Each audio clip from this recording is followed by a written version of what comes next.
think it just about make it 6 o'clock. So welcome to the meeting this evening, our last meeting prior to the council elections in May.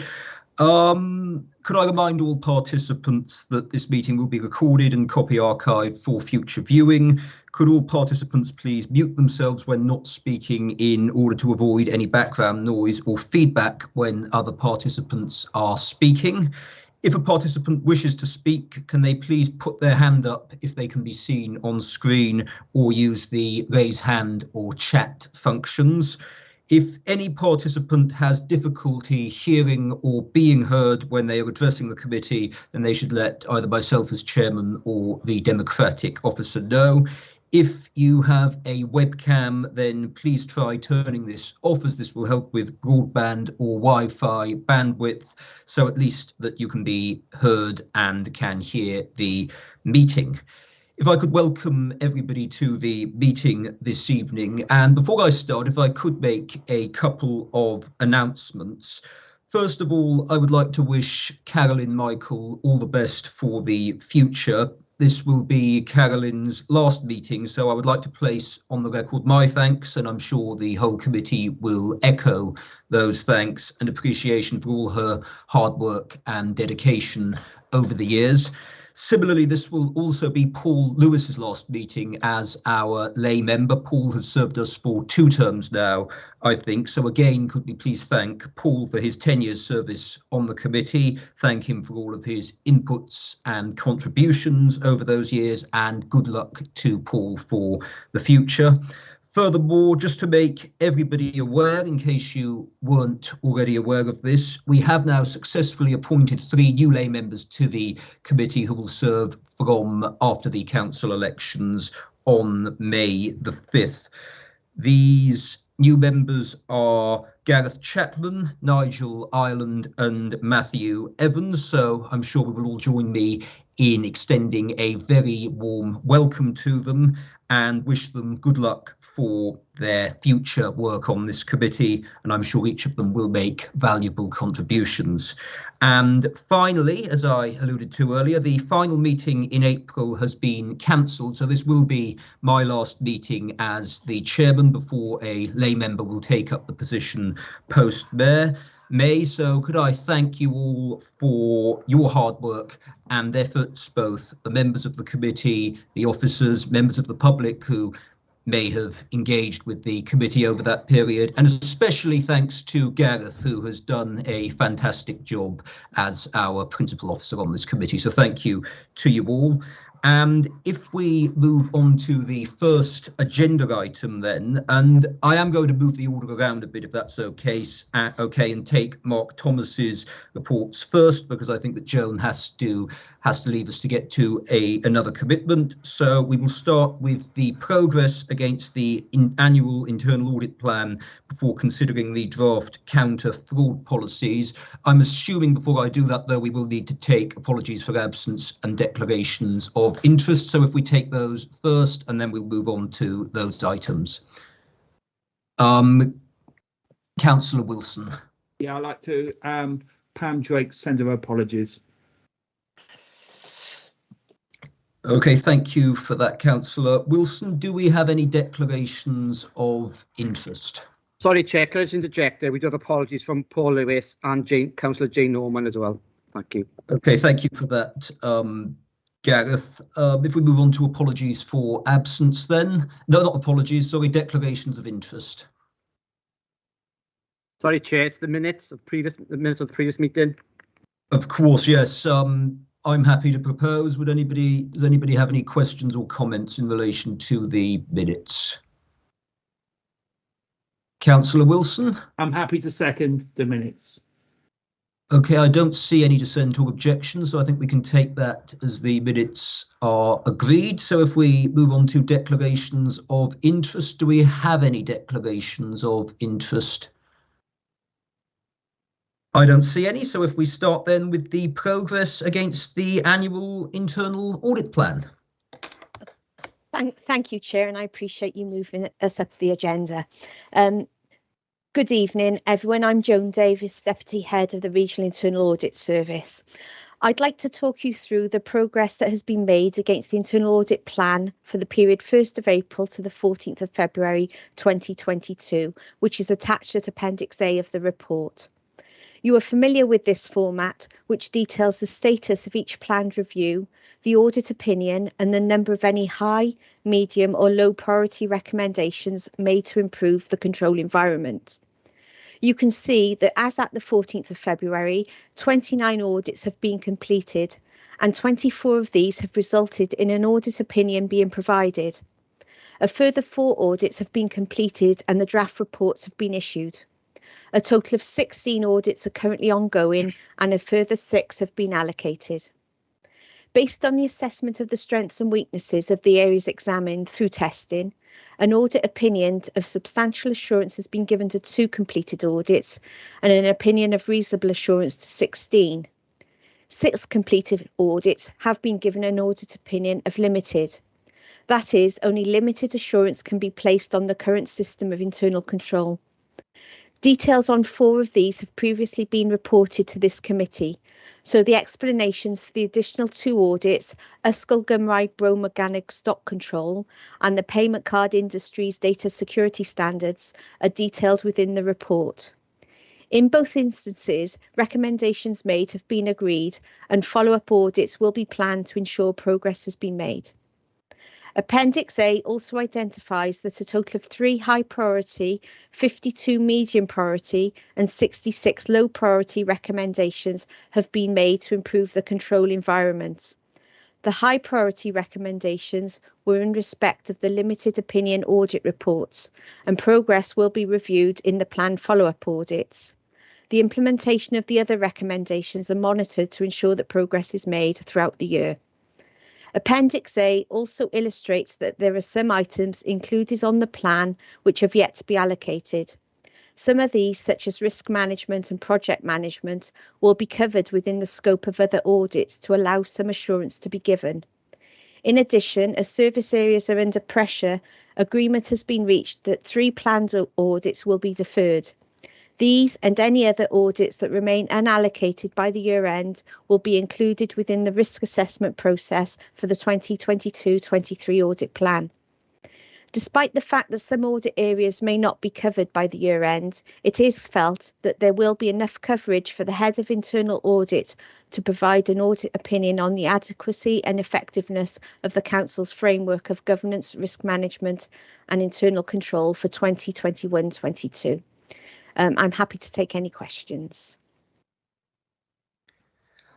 Okay, thank you for that, Joan. I can see Councillor Johnson first of all. Thank you, Joan. It's quite nice to. I appreciate it's because you have another commitment, but it's quite nice to have this at the front of the meeting rather than at the end where it feels like it's just being tagged on. Maybe is there people working the agenda for sort of after the election can consider varying the order in which these things take place, so that it doesn't always feel like it has quite the same sort of rota. It's really sort of a quick question, which is more about impressions than anything else. It feels that there aren't many high risk recommendations. There also aren't very many substantial assurances provided. It feels there's a lot more in the middle, and this is maybe an impression because we don't have comparable statistics, but it feels there's a lot of reasonable assurances and a lot of medium recommendations. I'm just wondering, I mean, from your perspective, is that telling us anything? Because it seems there's a lot of medium recommendations being picked up, and we're having a lot of reasonable assurances rather than substantial. I'm just wondering if there's any reason why we seem to be in that sort of middle area at the moment. Thank you. If I can answer that, Chair. Yeah, thank you for the question. It is unusual, if you like, that things have come out like that. It's good in one way that we haven't got a lot of limited and high priority recommendations. Obviously, that provides the assurance that we're looking for. Substantial assurance, it depends. the nature of the audits that we're doing currently are more the more in-depth procurement type, rather than establishment audits like schools and care homes, where it's more black and white, the control is there or not there, and that's when you get substantial assurance, because you're looking at a confined area of testing and you can provide the assurance. In a lot of the audits that we've done this year, they're based on smaller samples of testing and obviously doing things remotely. So although we do as much testing as we can, we're not in a position where we can provide a substantial assurance, because we're not, so in some cases we feel we're not doing enough testing because we're not on site, and in other cases we've refined the scope in order to just target the more difficult areas where we haven't got the assurance that we can give that the substantial. So it is there, and we do chat to the auditors to make sure that, you know, that they do understand it, and that that what they're giving is a fair reflection of what they're taking. So it is unusual, but that's the reason. I see Mark is there. So does Mark want to add in something? Just very briefly, thank you, Joan. Yeah, I think the only thing I would say is the number of medium recommendations is probably positive. If there was some particular, significant issues, we'd have a higher number of high priority recommendations. So I think that's important to mention. I think the proportions of substantial and reasonable is not out of line with the other authorities. It's a similar picture, I would say. When we put together the report,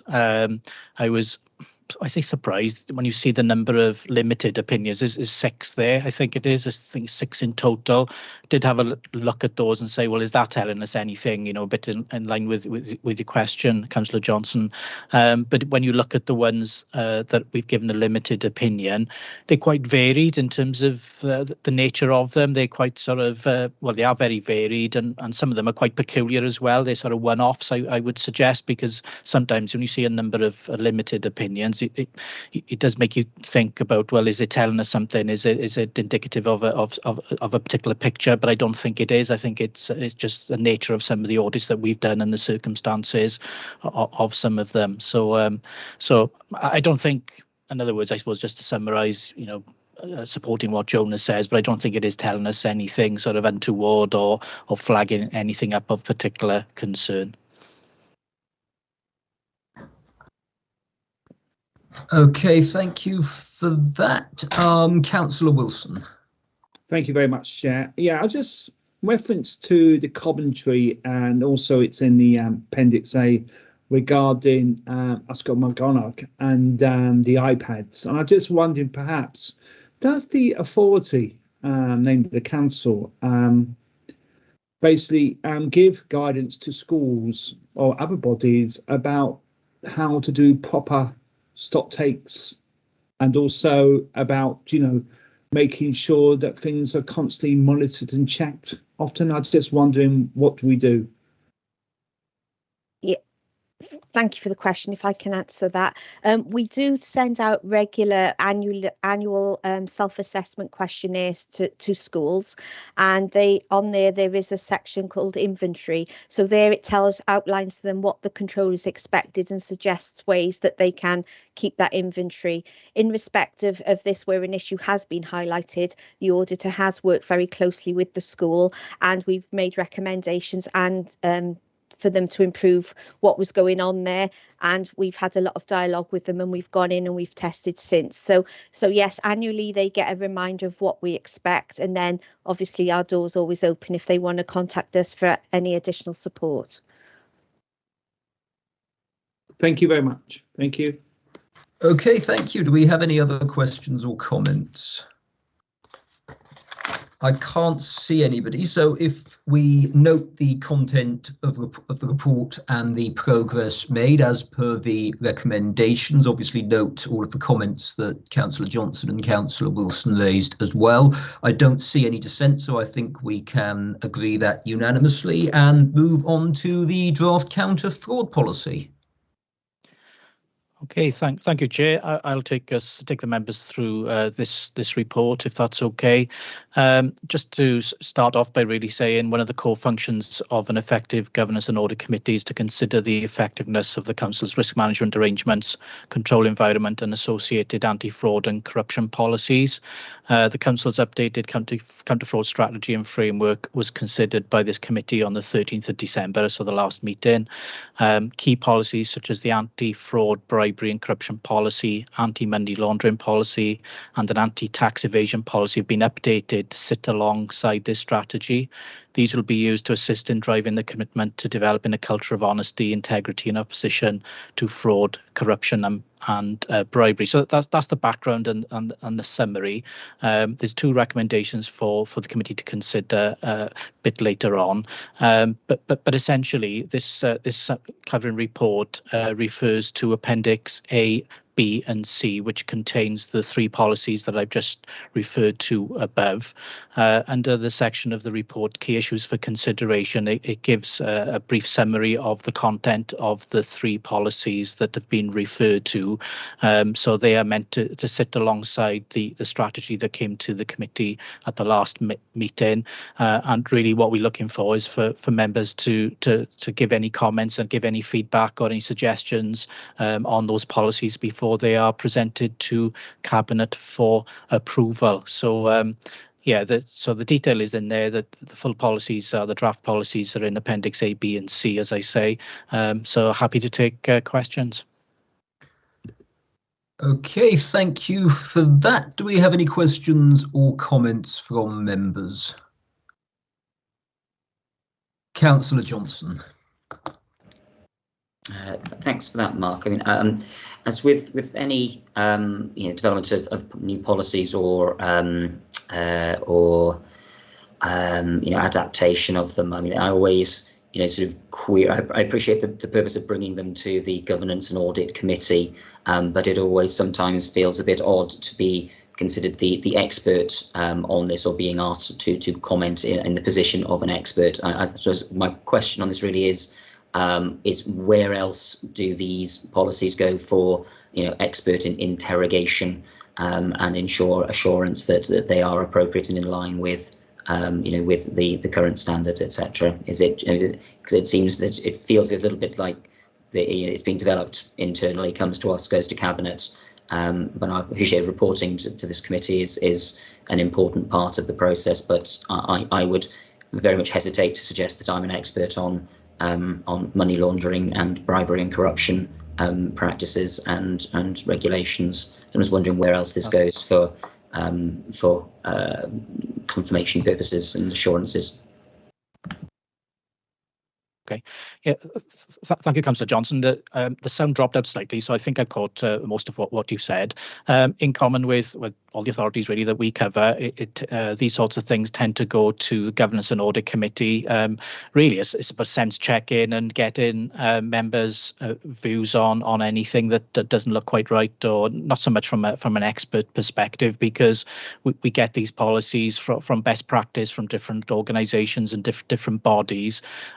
So really make sure it sort of makes sense and it fits in with the authorities' arrangements. So we weren't planning on taking them to any other committee other than the Governance and Audit Committee.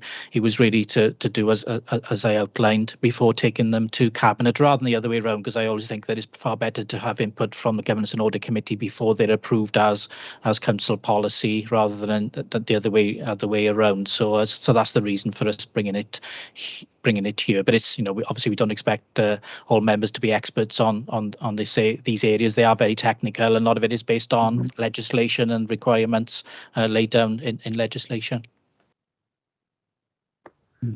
Okay, thank you for that. Councillor Wilson. Yeah, thank you very much, Chair.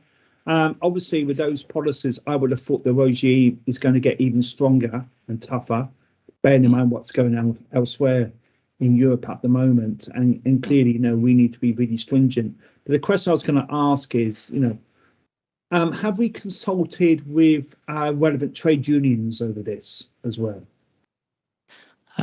Not in relation to the detail around anti-money laundering and the tax evasion policy. In terms of the speak out line and things relating to the counter-fraud strategy and so on.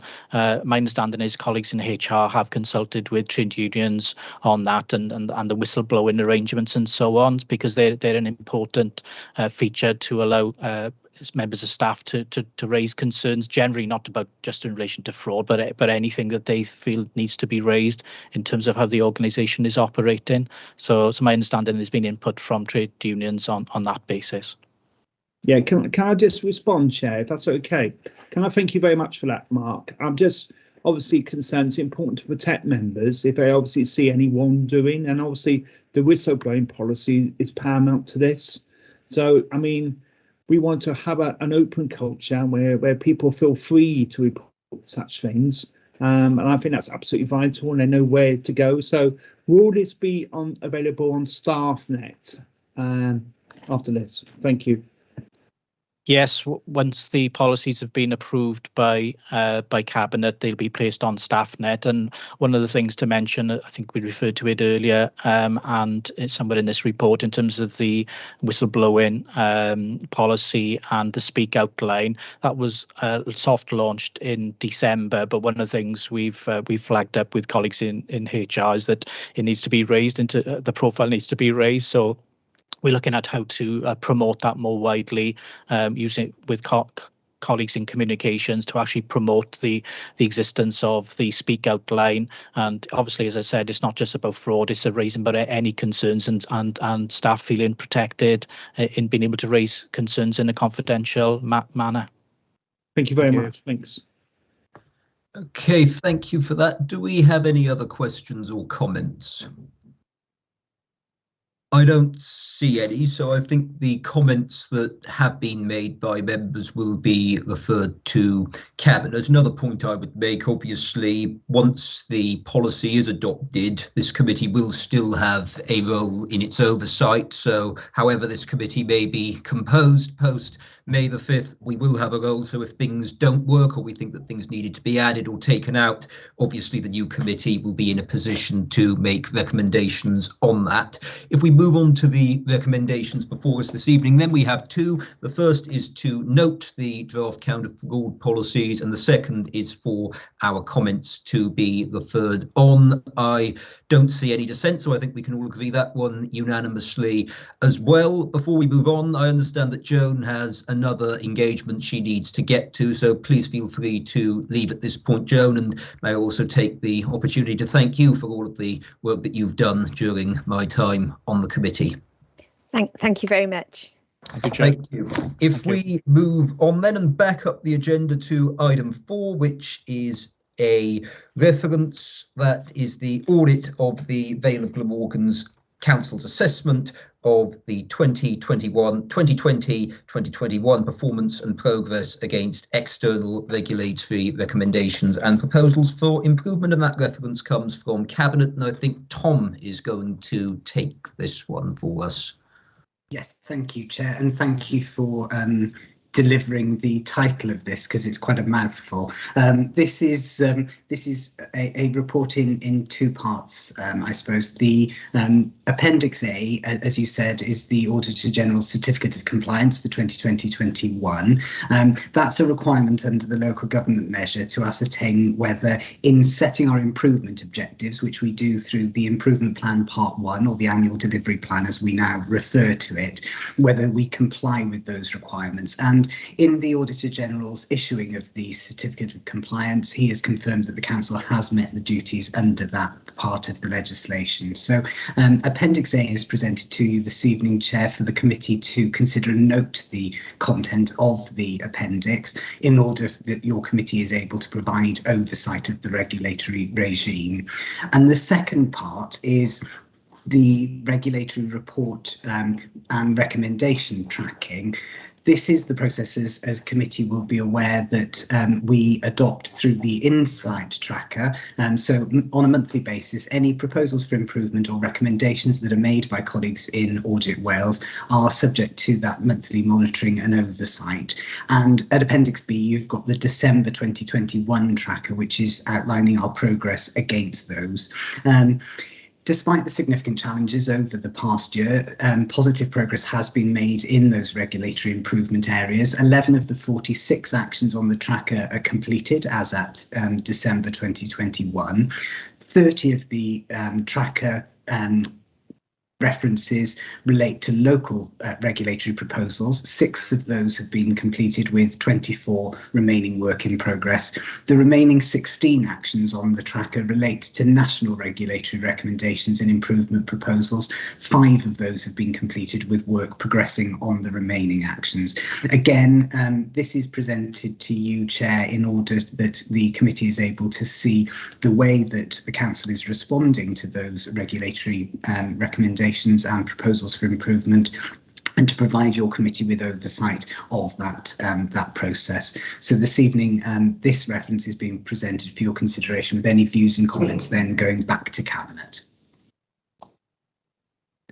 Okay, thank you for that, Tom. Do we have any questions or comments?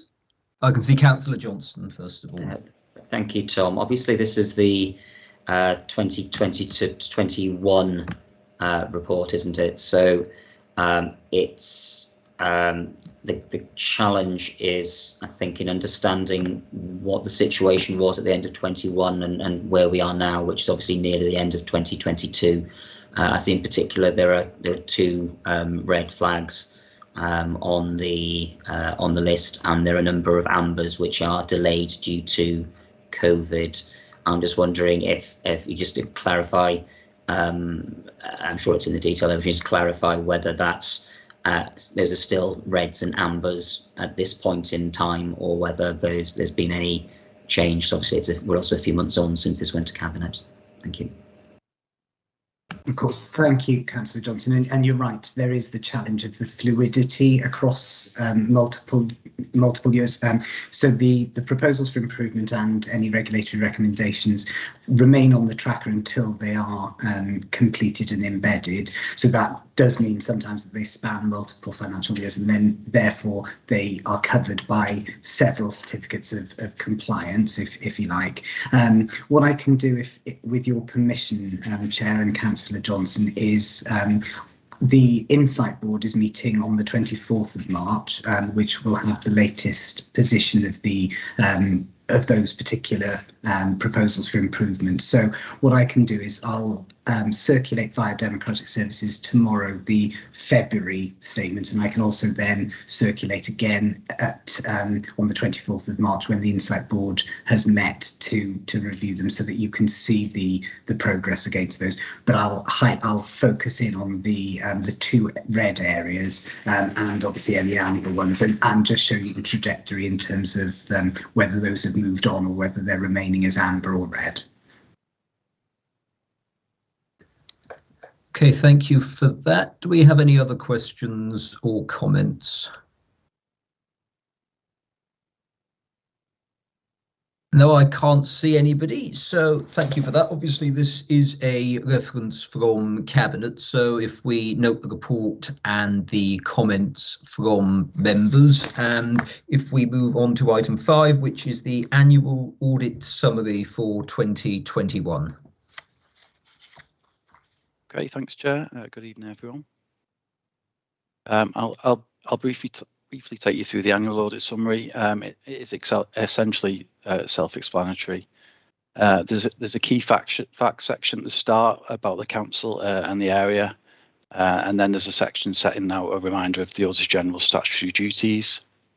There's a section on our financial audit work on the 2021 accounts, for which the Auditor General gave an unqualified opinion on.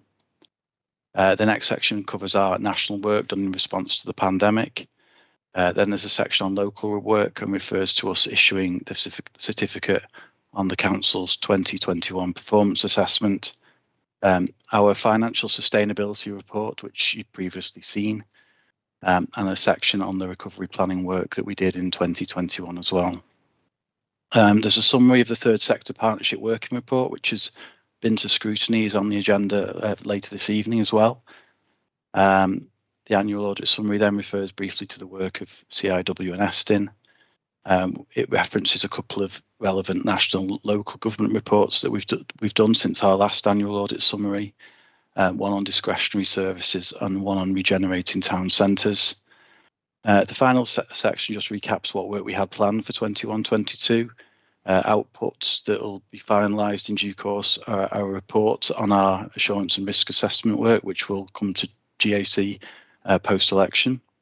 The Springing Forward report that had 2 tracer areas, which were assets and workforce planning. The workforce planning part of that report will capture the findings from the slightly earlier workforce planning specific piece we carried out at the council. So just a brief summary of what's in the annual audit summary, but I'm happy to take any questions. Thanks. Okay, do we have any questions or comments from members? Councillor Wilson. Thank you very much, Chair, and thank you very much for that digest. I just wondered perhaps what's your angle on the workforce planning report is going to be in terms of audit? Yeah, that's basically it was agreed. It was agreed last year actually that a workforce planning project would be helpful and useful to do at the council, given the position everything was in. So the focus of the workforce planning project was essentially looking at the arrangements, the experience of COVID, the development of the strategy, and then the arrangements underpinning that, and also to what extent the council's considered the sustainable development principle in its workforce planning arrangements. We subsequently agreed a thematic which we're doing across all 22, which is called Spring Forward. And that's kind of about the council's strategic approach coming out of the pandemic. And we decided to do field work on tracer areas of strategic asset management and workforce management. Because we already had the project in the pipeline at the Vale, a lot of the field work for that, not all of it, but most of the field work for that has fed into the Springing Forward. And so the workforce planning element of that will capture both elements. I hope that gives a brief overview of what we looked at. I think Councillor Wilson would like to come back on that. Yeah, I mean, I think one of the things that I think is very important that we all should do is have an annual survey of people's skills and training needs. I think that's very important, and I think that will hopefully shape any workforce plan. I just wondered what your thoughts about that will be. Thank you. Well, we haven't finalised our report on workforce planning yet, but I know the council is rolling out training on workforce planning itself for people who do it, and I think that's a relatively new initiative. I think it started to get rolled out summer or sometime last year to actually train people on workforce planning, and I think that's a helpful initiative, and as I gather it's to be taken forward and become iterative, I think.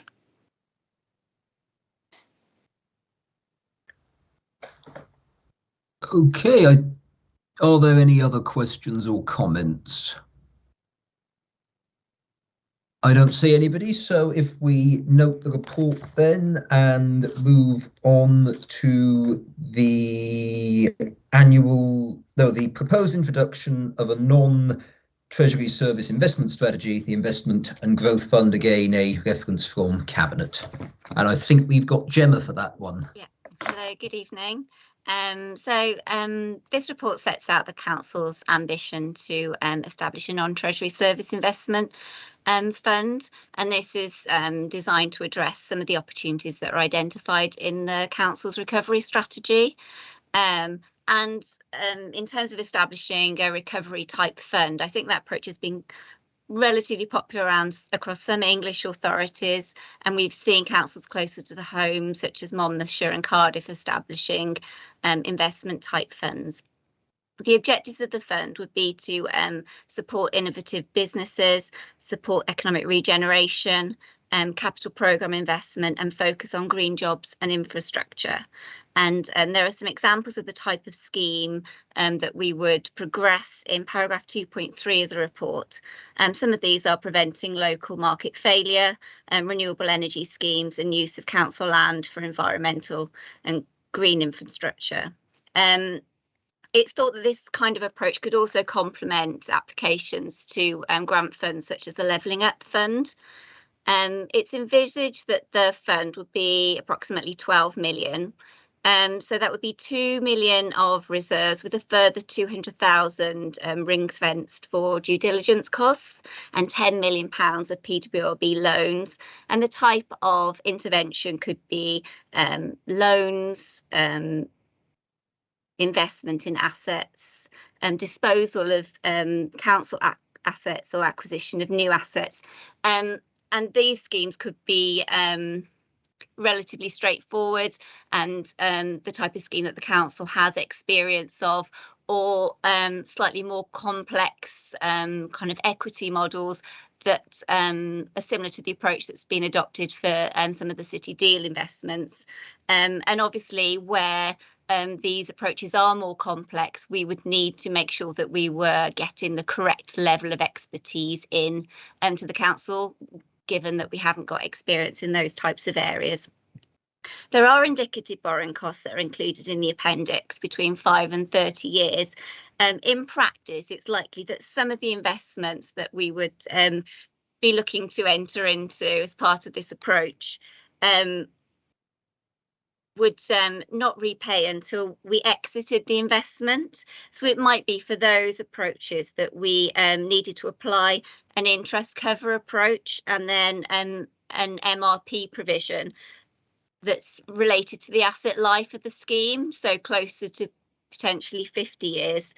We need to be clear, as set out in Appendix 1, on the legal powers to enter into any of these investments, and also ensure that there's compliance with the PWLB borrowing guidance in terms of the permitted purposes for borrowing, so not for yield, for service purposes. In terms of the governance arrangements, it's proposed in the appendix that we would establish a strategic project board with cross-party member representation and expert advice reporting into that project board and officer support. And it would be important that we ensure that the skills and declarations of interests are key to making sure that that strategic board functions well. That board would report to Cabinet, and we'd be looking to adopt a business case methodology, and this appendix proposes the 5-case model. And we would be looking to adopt a 2, if not 3-stage approval approach for any business cases that are submitted.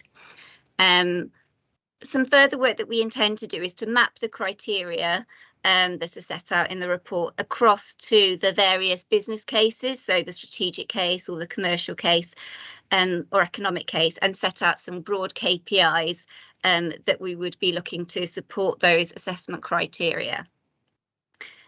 We did engage Link, who are the Council's Treasury Management Advisors, to do an initial review on the strategy as is brought before you, and we've also have an ongoing piece of work with a company called Cushman and Wakefield, and this further work is around establishing appropriate investment criteria and the evaluation process, and feeding into those governance proposals to include the assessment of initial investments, the subsequent asset management and further funding, and also the divestment requirements as well.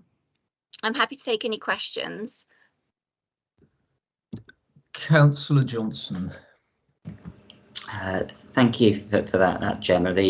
In principle, the idea of ensuring that we invest and sort of do that within positive social benefits sounds very good, as does a governance model which includes cross-party representation. I think I'm just a little bit confused as to the sort of why we've got such a policy change when, so all of the reasons behind this have been, are as old as time. There's always been a case, and I've heard it made at various committees, that we should be investing, in our communities in this way, in our town centres. Sometimes that's been made with a bit more of the, we should be trying to make money and make a yield on it. But the circumstances where we have low interest rates have been with us for around a decade. The argument for investing in our town centres and in social improvements in the county has been with us for that length of time as well. I'm just a little bit bemused as to why we're making what feels like actually quite a major change in our investment policy, and sort of the idea of borrowing to invest at this point in time, 10 weeks before an election, when I'm not sure the circumstances have changed that much in the last couple of years.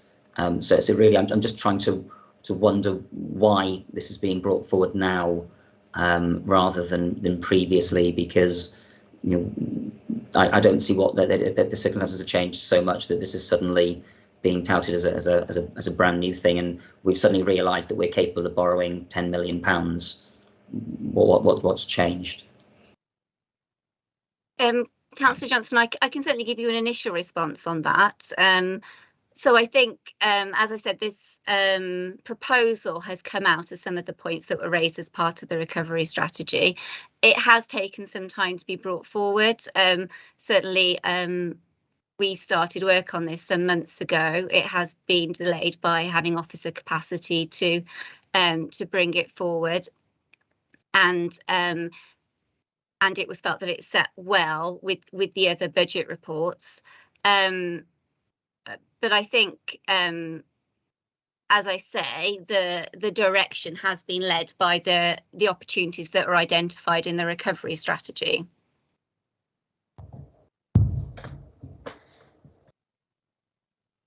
Did you want to come back on that, Ian? No, if the answer that is we've only just identified this, from a wider council policy, then that's the answer. But I don't, I appreciate and support the proposals, but it just seems a bit strange that there seems to be quite a volte-face compared to what we've been told over a number of years, which is we're not doing things like this. So I'm just trying to understand the why this is relevant in 2022, but it wasn't in 2017, 2018, 2012, when investments on the basis of there being fairly limited risk about interest rates was also low. It feels almost like we've missed a decade of opportunity here. Councillor Wilson. Thank you very much, Chair. I welcome this initiative. I think it's a really good one, and certainly a lot of our town centres would welcome it. But I'm a bit concerned that we may produce something very bureaucratic, and I think we need to be very careful managing, especially using a 5-case model approach. I've got nothing against that, but I think we need to be very timely and very smart in how we do this. Otherwise, we could produce an awful lot of paper and not get anywhere. So I do feel that we need to be very specific in what we want to achieve, how we measure it very well, what PCs we're going to be using are not performance criterias, and I think what things are critical and what are not critical into moving this. So I would see a little bit more work on terms of methodology and a bit more work on the time aspect of this as well. Thank you. Do we have any other questions or comments? I don't see anybody, and I appreciate this is an outline at this stage, Gemma, but I would be interested to know if any analysis has been done about the potential impacts that a rise in interest rates may cause on such a strategy. I mean, I think Councillor Johnson touched on it there. We do live in we always live in an uncertain world, but we look at the things that are going on. We look at the fact that I think interest rate rises are likely given the inflation situation. And I would just be grateful to understand if there is a degree of confidence, if we pursue this sort of model, that we would be able to withstand any potential interest rates rise, and it's not going to put too great a pressure on the authority. I was just wondering if any work had been done on that. We've done some very low level sensitivity analysis around indicative rates, but I think things like optimism bias and sensitivity analysis on interest rates would need to be built into any business cases that are put forward, and there is some detail in the report around kind of regular performance management, and it might be that needs to apply a traffic light system to so that members and officers can be alerted to issues as they arise. I think we would seek to borrow on a fixed rate basis, because that's usually our approach in terms of guarding against fluctuations in interest rates. And our interest rate projections would be within the guidance that we receive from the Treasury Management advisors. I appreciate that, Gemma. The only thing I would add on that, interest rates, they obviously have an impact on borrowing, but they also have impacts much wider than that. I mean, if you acquire an asset, interest rate changes can impact the value of that asset in either direction, and so obviously the market could be hit by that. Would similar analysis be done on the potential value of assets that are acquired as well? Yes, absolutely, and as stated in the report, we would need to make sure that we got the specialist advice in and carried out the full review prior to making any investments, to ensure that we've got the expertise needed to not just oversee the initial investment, but oversee our management of these assets going forward as well. Okay, thank you for that, Gemma. I mean, from a personal point of view, and I think my views broadly reflect what other members have said so far, in principle, I think that developing an investment strategy is a very good idea. I think that, and it's something I support, I think that obviously there is, when you invest money, there is an element of risk, but it's making sure that that risk is proportionate and that you can withstand it so that it doesn't place all of your finances in jeopardy. So I think that those are things that need to be looked at very carefully moving forward. I think, unless I can see any other comments or questions from members, and I can't see anybody indicating at this point, again, this is a reference, so if our comments could be noted and referred back, that would be fantastic. And thank you, Gemma, for your time as well. Thank you very much.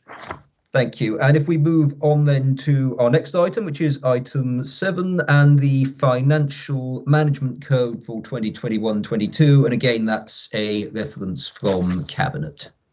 Hi, this is me again. Okay, so this is a new CIPFA requirement to review the Council's compliance with the Financial Management Code. But I think a lot of these requirements are good financial management and have been in place for some time, and are reflected in the Council's annual governance statement, which is brought before committee each year.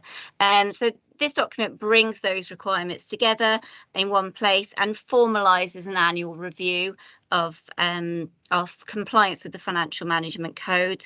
Now, this compliance is a collective responsibility of members and the Council's leadership.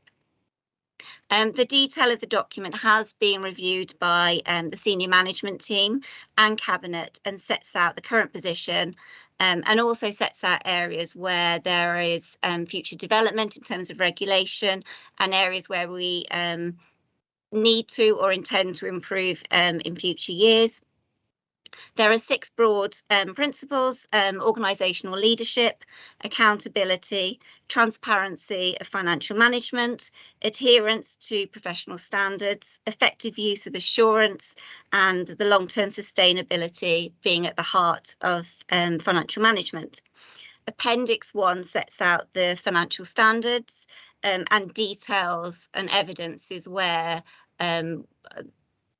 it is felt that the council complies with those standards, and also sets out areas for further development in 22-23.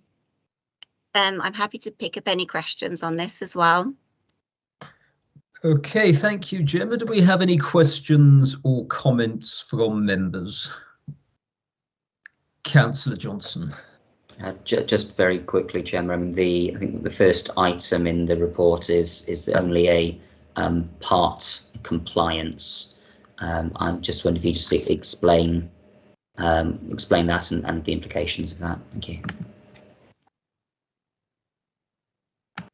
Yes, absolutely. Sorry, I just get to it.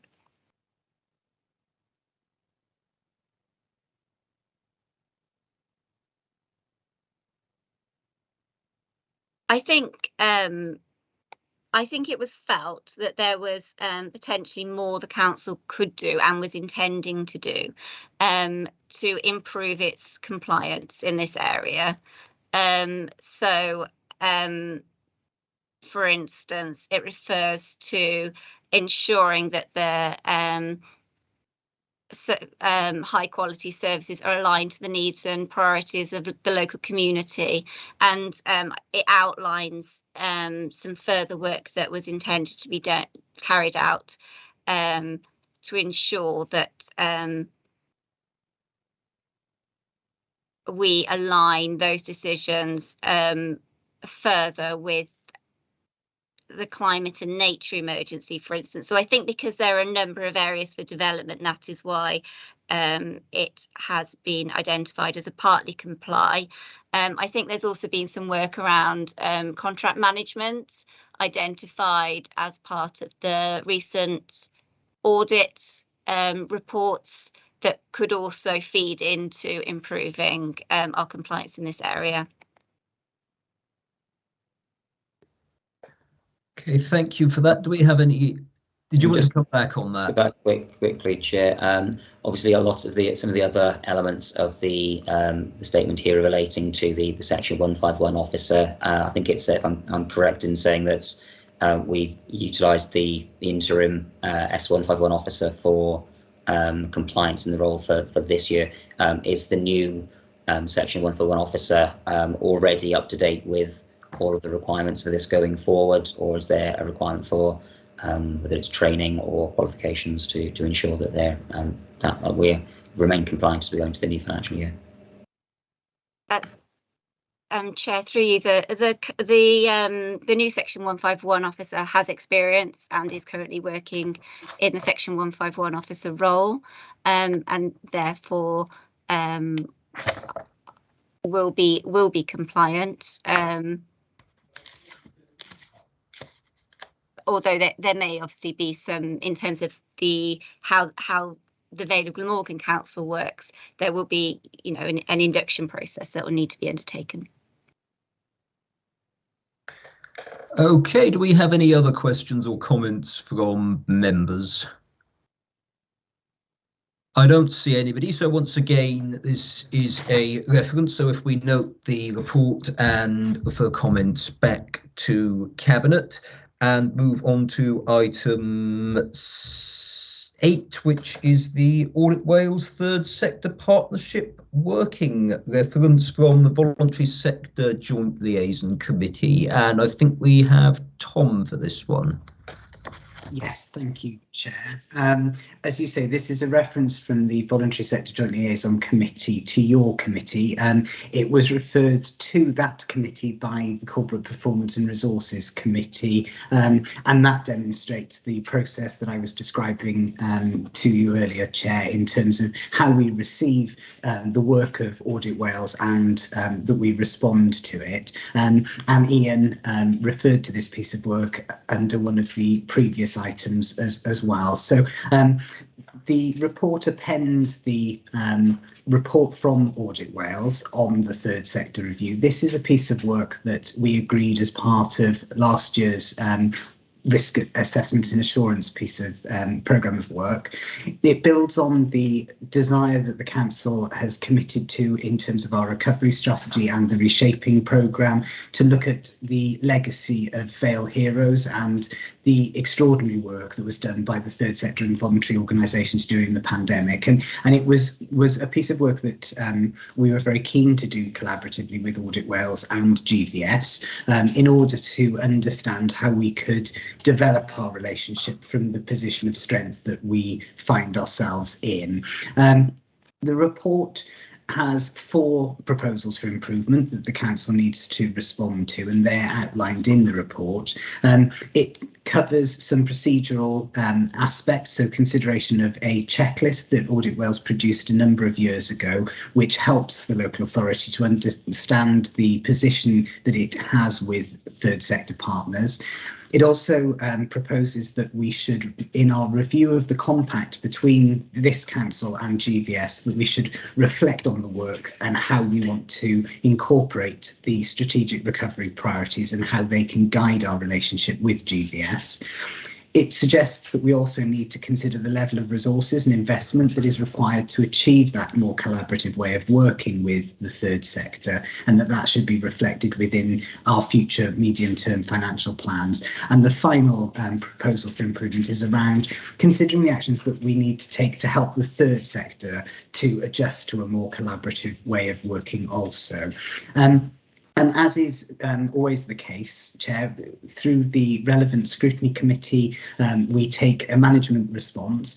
Ordinarily, that takes the form of an action plan. With this piece of work, we have suggested, and the strategic leadership team have agreed, that actually we need to take a more developmental approach to this particular response. So the report outlines how we see that operating, and it would be through a period of engagement and development with our partners so that we can understand the relationship, because this is a complex relationship that spans multiple organisations and different types of relationships, from very small community-based groups right the way up to incorporated charitable bodies that we may commission services from. So the report suggests that we collaboratively do that piece of work, and we don't necessarily rush to produce a strategy or a document, that actually the process may be more important in this instance than the product. We've had some early discussions, Chair, with the Wellbeing of Future Generation Commissioner's Office, and they've provided some guidance in terms of external expertise and facilitation, and we will be taking that forward in how we develop this. The report also suggests that we will establish a bit of a task and finish group of council officers and some representatives from GVS and other third sector organisations to understand the issues. And as part of the consideration of both corporate performance and voluntary sector joint liaison committees, there was interest from elected members in getting involved in that piece of work as well. And obviously, as our usual performance management requirements reflect, we'll bring regular updates to those committees and also to yourselves at Governance and Audit Committee as that work progresses. So this piece of work will now be reflected in the Insight Tracker that I've described to you earlier on this evening.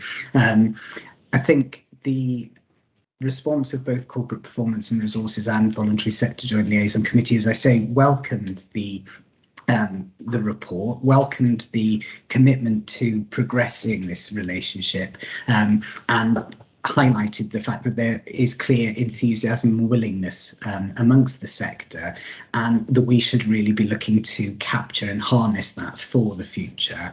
There was significant offers of assistance from representatives from the third sector at both the Voluntary Sector Joint Liaison Committee and also in subsequent conversations. So this evening is being brought to you, Chair, for you to see the findings of the Audit Wales review, to consider the management response in terms of that programme of engagement being driven through a task and finish group, and to refer any recommendations and comments thereafter on to Cabinet.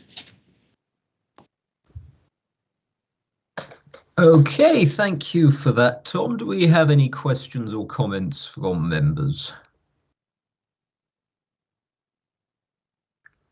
I don't see anybody. Oh, Councillor Johnson. Really, Chair, it was just to say that many of us were in the meeting of corporate performance and resources, and also attended the voluntary joint sector. So I feel like I've had my say on this, and we have discussed this on multiple occasions. And I just hope that it works as it goes forward. Councillor Wilson. Yeah, I'm just gonna not just repeat what Councillor Johnson said, but also like to also say that, and we did also make the point that, you know, the voluntary sector is a very diverse group, and therefore to audit that or to go through an auditing process with them is a very difficult task. What's, you know, almost impossible, in some people would argue. So, you know, we do need to be very careful with them, and also need to be careful, of course, that a lot of the people who run these groups are volunteers. Some, admittedly, are employed people, but quite a few are not. No, thank you for that, Mark. And that's a comment I would echo, actually. I mean, we need to have safeguards in place, and I don't think that anybody would argue against that, and they're absolutely necessary. But the point I would make is about getting the balance right, because there are a lot of people I know. I think about in my own ward of Lamdock, resident recently got in touch with me about setting up the scouts again in the village, and just talking to people, the number of people who who told me, one lady who'd done a great sort of job with the scouts and the guides over many years, said to me, the issue we had was that we found a lot of the sort of hoops we had to jump through so onerous that people who were keen to get involved said just in the end walked away. Now, nobody is suggesting for 1 minute that safeguarding shouldn't be there. I mean, you obviously need CRB checks, you need systems like that. But I think that while it's important we have robust scrutiny and safeguarding, it's also important that we make the process as simple as possible, so that people who do want to help actually get the chance to do so. And we live busy lives. People don't get put off and think actually, no, I'm not going to do that, because that's potential that isn't being harnessed. So I think what Mark said was absolutely right, and it's important that we do get that balance right. And I'm sure that all of our comments will be referred back, as has been the case on all of the other references that we have considered this evening. So thank you for the report, Tom. If we move on then now to agenda item 9, which is the Treasury Management and Investment Strategy 2022-23 and an update for 2021-22. And Gemma, I think. Okay, thank you very much. So this is looking at how the council manages its investments and borrowing as part of its treasury function.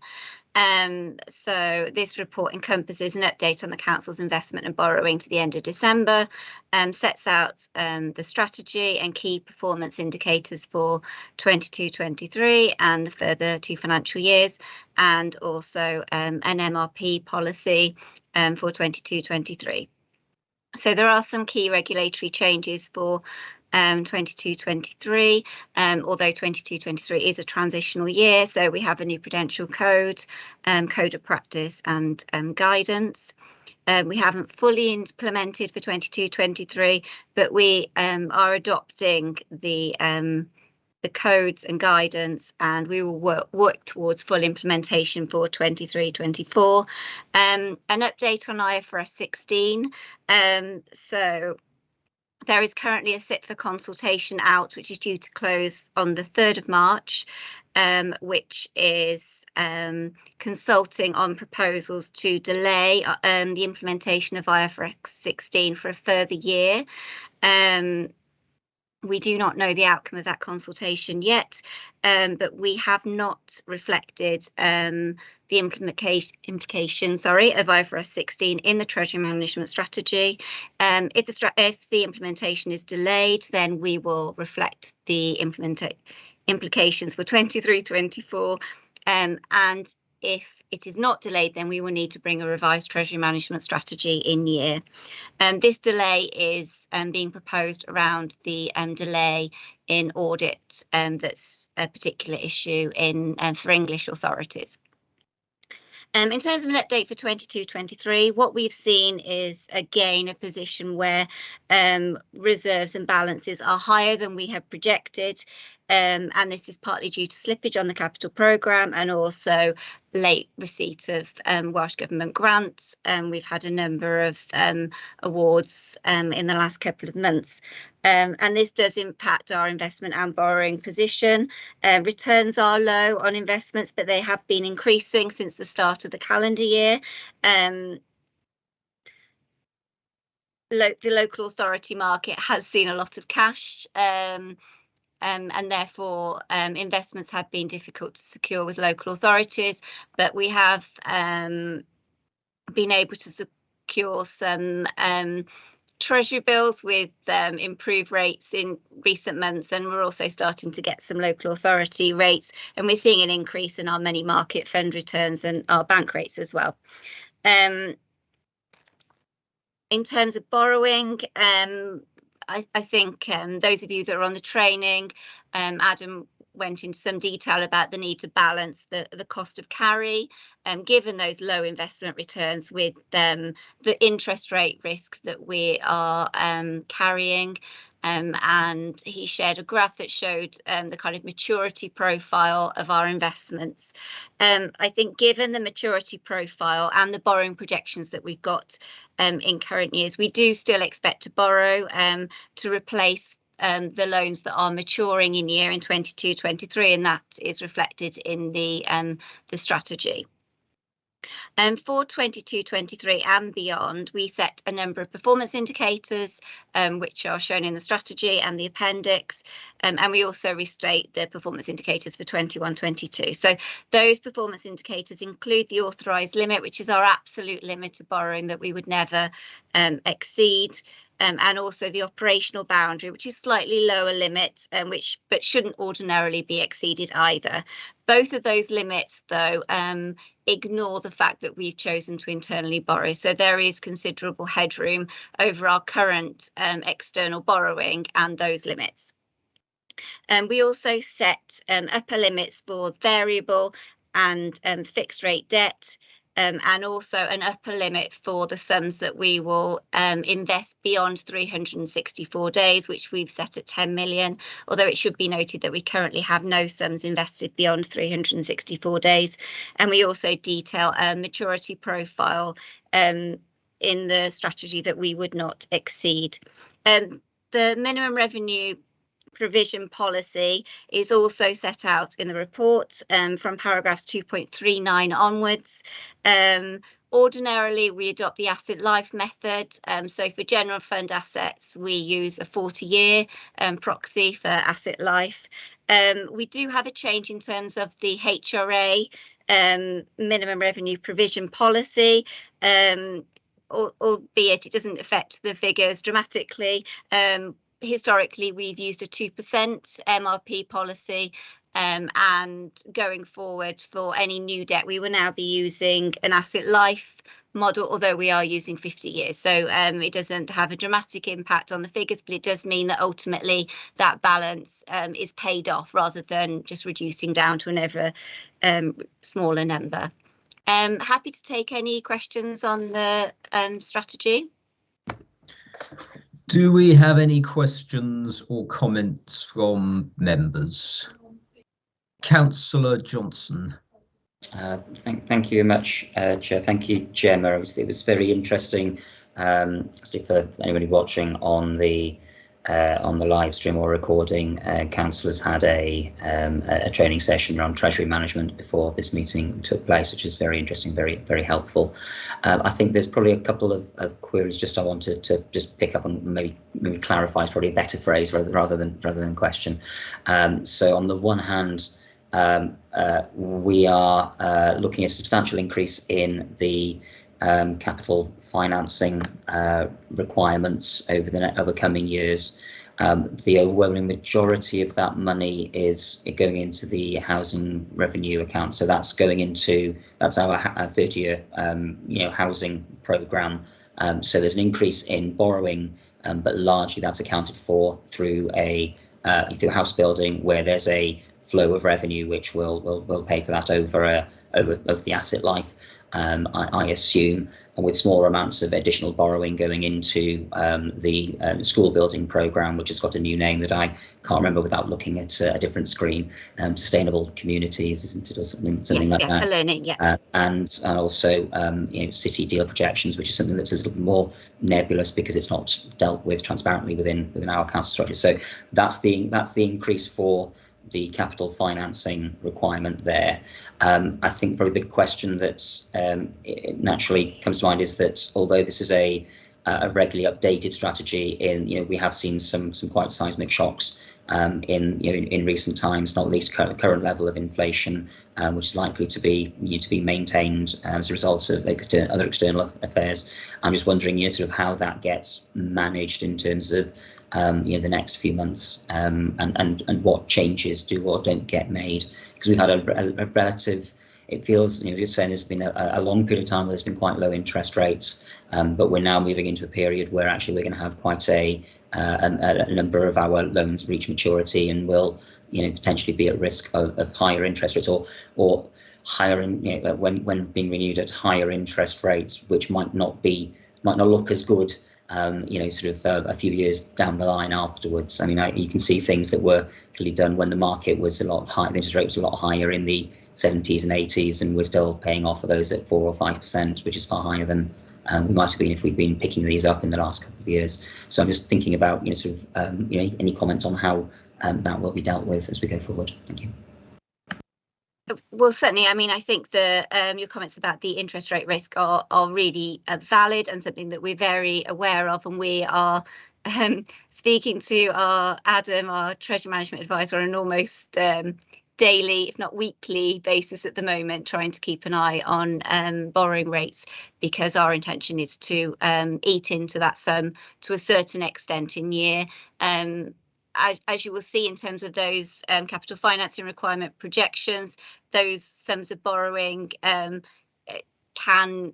be slightly overstated, but I think there's an expectation that borrowing will happen eventually. So we do need to keep those conversations going with our treasury management advisors and monitor the situation in terms of making regular inroads into that risk around interest rate risk, and they could be some sizable tranches that we need to go ahead and borrow in 22-23 in order to offset that interest rate risk, and that will be updated ordinarily as part of the mid-year report. But if we are looking at significant divergence from the figures that have been reported as part of the strategy that's come before you, then we can certainly also do that as part of the closing report, which we prepare for treasury management. So that's certainly an option we can look at. We also need to look at bringing in quarterly monitoring around treasury management as well. So that's something that I envisage going to corporate performance and resources and cabinet going forward as part of the normal revenue capital. And I'm expecting to add then a treasury management section in as well. So that will give members more of an oversight in terms of the quarterly performance in terms of treasury management. Where we have changes in interest rates, the housing business plan carefully looks at affordability indicators in terms of any borrowing. So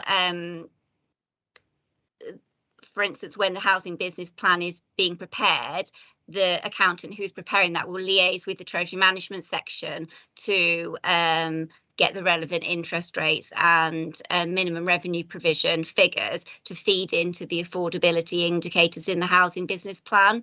So there is, a regular correspondence and view in terms of the affordability. Because they are, such significant sums, and as you point out, will be very sensitive to changes in interest rates as well. Can I just come back very, very quickly, Chair Gemma? For a number of years now, it feels that the housing revenue account has perhaps changed, sort of in year to Pride, capital to revenue, or SERA, or whatever it's called. I'm just trying to marry the role of that, or the decision-making process on that, with the with the way that the borrowing operates. Is there a simple answer to their interaction, or is that something that needs a bit more time to explain? Because of the cost of borrowing, the general approach has always been that we would choose to delay the borrowing and implement and utilise the revenue funding in year, and particularly given the kind of low level of investment returns we're getting. Now, in terms of the risk we're seeing around borrowing, and if we choose to go ahead with in order to minimise the interest rate risk, then that approach will need to be revised. And so that you would then see, I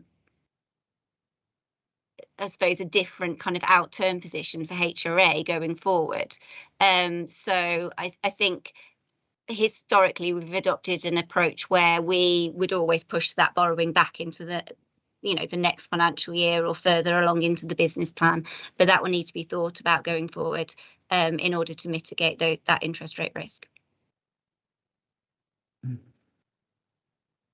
Okay, Councillor Wilson.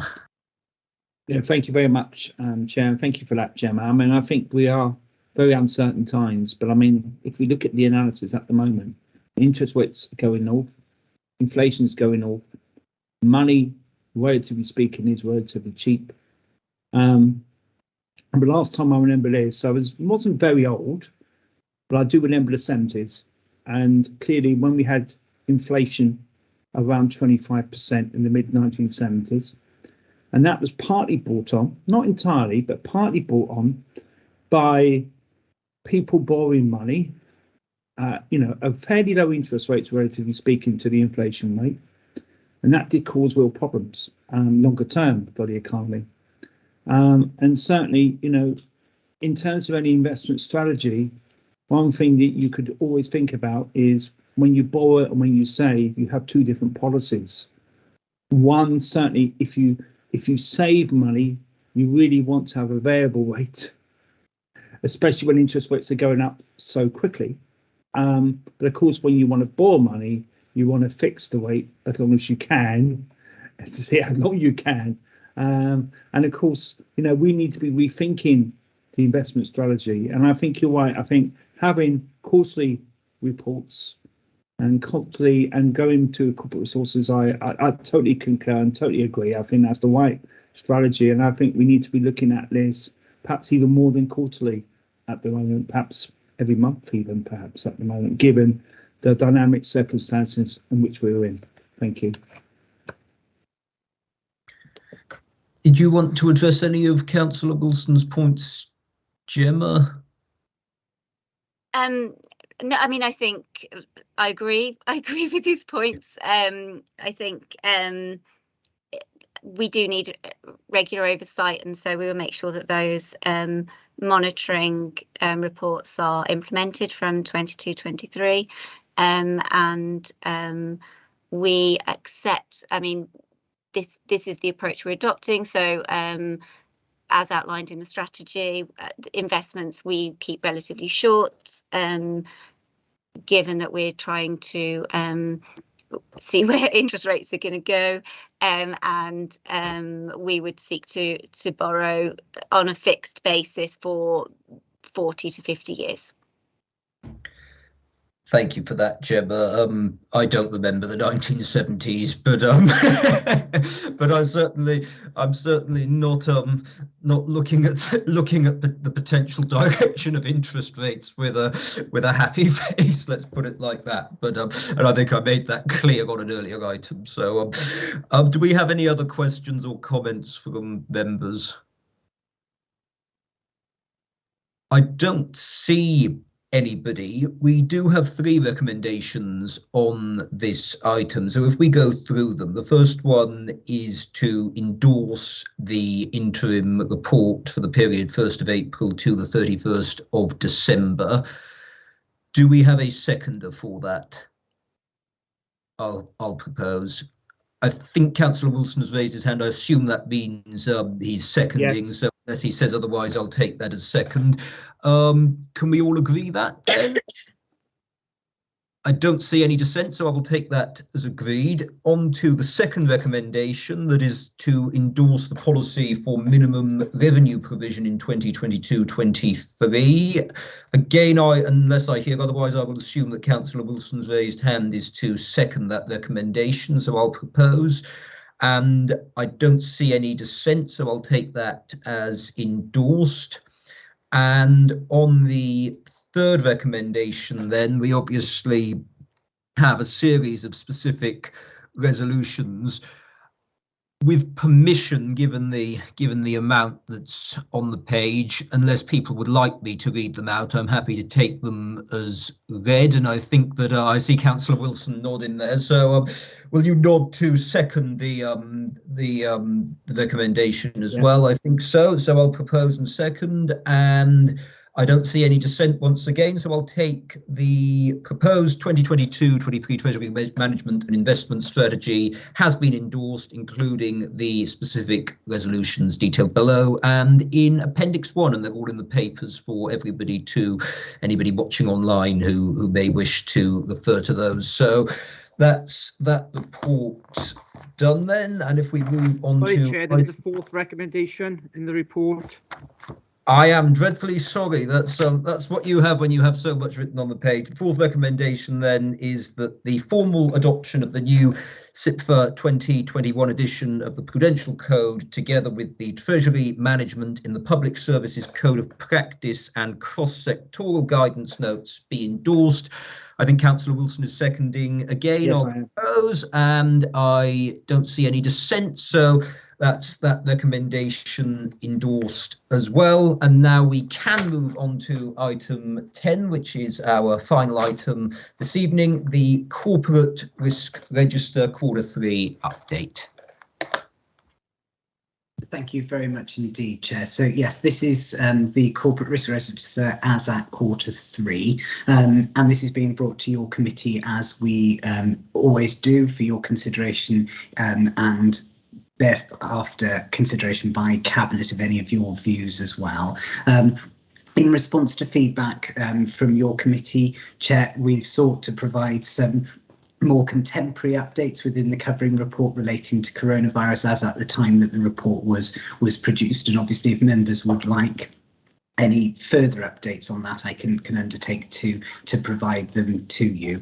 But as at the end of Q3, there were 18 corporate risks on our register, 2 of them scoring high, 6 medium high, and 10 scoring a medium status. And there hasn't been any significant movement in those risk statuses during the third quarter of the year. In terms of the mitigating actions, there are 226 mitigating actions which are being taken in order to manage and to respond to these risks. We've been able to assign RAG statuses to 225 of those, and the report details the position that we find ourselves in, which is that 10 of those actions were green and completed, 196 of them were on track to be completed on target, and 7 were allocated an amber status, with the remaining 12 allocated a red status because they had slipped. The majority of the ones that have slipped are associated with the deprivation of liberty safeguards risk, and that's corresponding to delays associated with the code of practice, which we are awaiting from the Welsh Government. In terms of the direction of travel that we're anticipating these risks taking in the coming months, the vast majority have maintained their static position. Committee will note that we included 2 new risks around demand management and capacity and market fragility within social services in recent quarters. Both of those have remained at their high risk score. In terms of what we're anticipating seeing, the forecast direction of travel, as I say, is largely maintained. We're expecting the information security and the integrated health and social care risks to continue their downward trajectory, but we are anticipating that school reorganisation, environmental sustainability and welfare reform are likely to continue to rise over time. The report sets out in Annex A a series of updates on our evolving areas of risk. Committee talked earlier on about workforce risks, and it provides you with an update in terms of the mitigations that are being taken, especially in key areas such as social services, but also within certain specialist professions within the organisation. The report provides you with, as I say, Chair, the current position around coronavirus and the maintained status of a medium-high risk for that one. Some further updates are provided around market fragility and demand management within social services. Again, those are relating to labour shortages, so workforce capacity being difficult to attract and retain, and therefore it's an incredibly challenging environment, as the director reported to you at a previous meeting. Since the register and this report was produced, I thought it was useful to let committee know that I've asked the team who manage this process to take a look at the way that corporate risks are reflected, reported and monitored now at the end of the financial year, really to look at how we can probably better show the interrelationship between some of these risks. Committee will note that Brexit, market fragility, coronavirus, and aspects of some specific programmes are all starting to play together far more, and it's difficult to extract which one of those is causing those particular impacts. So I'm interested to see ways that we can tease those issues out and present them to members in order that that you're able to better understand the impact that they're having. And a workshop is planned internally now towards the end of this month, looking at the risks that we have and looking at the current statuses with a view that the Q1 risk register will be a further iteration on the process. So that's a really quick run through for you, Chair, of the Q3 risk register. OK, thank you for that, Tom. Do we have any questions or comments from members? Councillor Johnson. Thanks, Tom. Thanks, Chair. I'm pleased to hear that you're planning on revisiting the way in which there's interaction between some of the cross-cutting risks. And some of those risks, of course, have been there's risks which I think have been added over a period of time since we started this process, or this coming to committee in this format a couple of years ago. So I think it's right to look at the way that they interact, whereas perhaps service-based risks were easier to to examine and consider. Similarly, in looking at the those interactions, I think it's also just worth ensuring that everybody is reading off the same hymn sheets, if that's the right phrase, in how they score the various risks.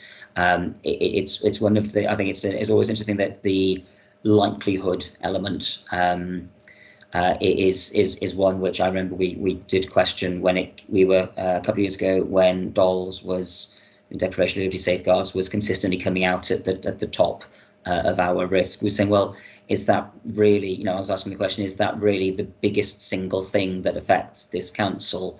Because to me, it didn't seem like it justified the high level that it was being given. But the likelihood is, well, yes, this is very likely because it is happening. Therefore, it's 4. And is there an impact? Well, yes, we will be taken to court or potentially taken to court, and therefore it's got a high impact.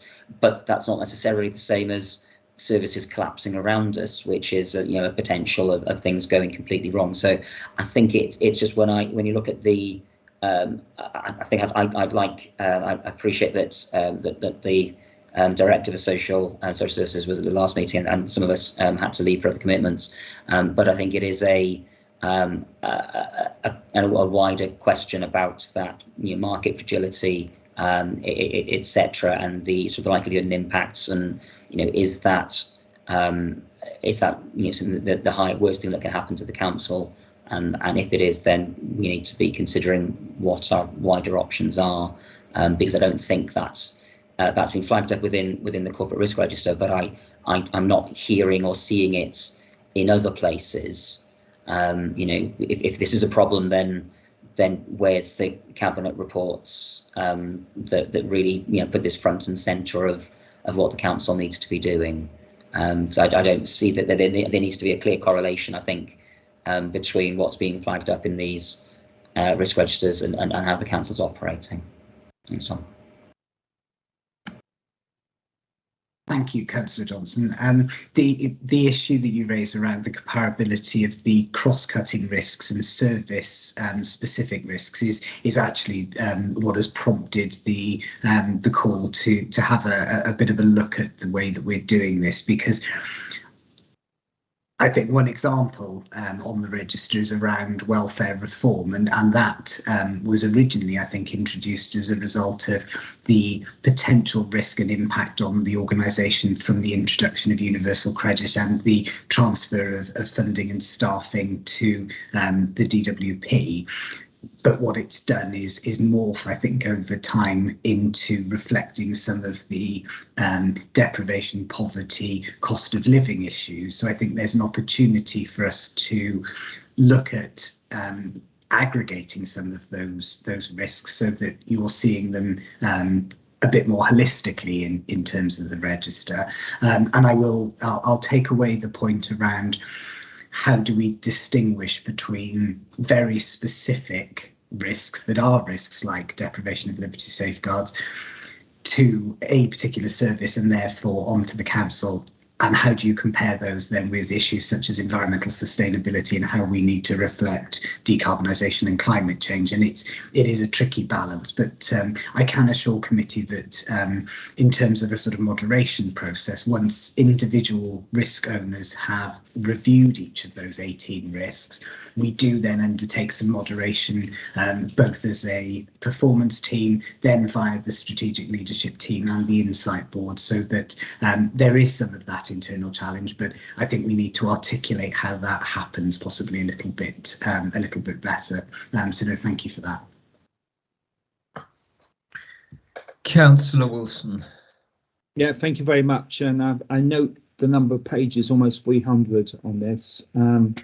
Again, fortunately, I've read it all online, and obviously saving the planet that way. But I do think it needs to be reformed in terms of the output, the sheer amount of words that you have to construct here. Certainly, I welcome that. But I also think it's also important that perhaps we work more with the PSB as well, with our other stakeholders on this, to have their view about what their attitude to our risk are, or to those risks, because I do think that is important that they're on the same page. You mentioned deprivation of your safeguards, obviously health service, and the NHS has got a vital role there, and also our private providers as well, and to see what their view on this from in their view of the risk of that. I think that's insightful. That'll be something that we're looking forward to a report, and maybe getting other stakeholders involved in terms of this work, as well as not just the usual suspects. Although Tom, you're brilliant at doing this, but we also look to see other people, share your knowledge and get out there and talk about risk as well. Thank you. Thank you, Councillor Wilson. I'm always delighted to go and talk to other people about corporate risk.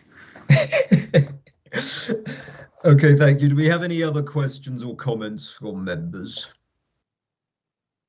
I can't see anybody, so if we move on to our recommendations, then the first is to note the Q3 position as outlined in Annex A. I don't see any dissent, so I think we can take that as agreed. And secondly, then to refer all of the comments made on this item to the Cabinet when they consider a report on this in due course. That as well, so I take that report as agreed, and I don't have anything under either part 1 or part 2, so that brings us to an end of proceedings, and this is also, as I said at the start, our final meeting pre-May, so it's been a pleasure working with all of you. I've enjoyed it. I'm sure you all have as well. Thank you to Mark as well. I should have placed that on the record at the start, so apologies for that. And best of luck to everybody, and we'll catch up in due course. Thank you. Thank you.